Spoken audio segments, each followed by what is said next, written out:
Hi అండి. అందరికీ నమస్తే. మరొక వీడియోతో మీ ముందుకొచ్చాను. మనం ఈరోజు ఈజీ స్టైల్‌లో బీట్రూట్ ఫ్రై ఎలా చేసుకోవాలో ఈ వీడియోలో చూసేద్దాం.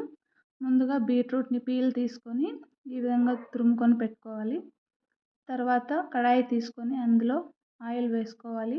ఆయిల్ హీట్ అయిన తర్వాత పోపు దినుసులు, ఉల్లిపాయ, కరివేపాకు వేసుకొని బాగా వేగనివ్వాలి.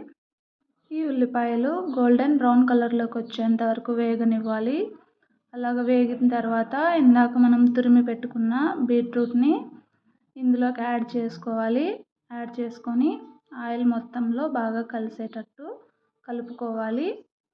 తరువాత ఇందులోకి మీ టేస్ట్కి తగినట్టుగా సాల్ట్ వేసుకొని కొద్దిగా వాటర్ వేసుకోవాలి. ఎందుకంటే ఇవి కుక్ అవ్వాలి కదా సాఫ్ట్గా. సో వాటర్ యాడ్ చేసుకొని ఉప్పు బాగా కలిసిపోయేలాగా కలవపెట్టుకోవాలి. తర్వాత కొద్దిసేపు ఉడకనివ్వాలి. అప్పుడప్పుడు అడుగు మాడకుండా ఇలా కలబెట్టుకుంటూ ఉండాలి. తర్వాత నేను ఇందులోకి కారం యూజ్ చేయకుండా ఇక్కడ చూపిస్తున్న కొబ్బరి కారం పొడిని అయితే యూజ్ చేశాను. ఇది కూడా మీ టేస్ట్కి తగినట్టుగానే వేసుకోవాలి. సో నేనైతే ఒక 3 స్పూన్స్ వేశాను. ఈ కొబ్బరి కారం పొడి రెసిపీని త్వరలోనే షేర్ చేస్తాను. ఇది మొత్తం కలిసేలాగా కలుపుకోవాలి. అంతే, రెసిపీ రెడీ అయిపోయినట్టే. Thank you.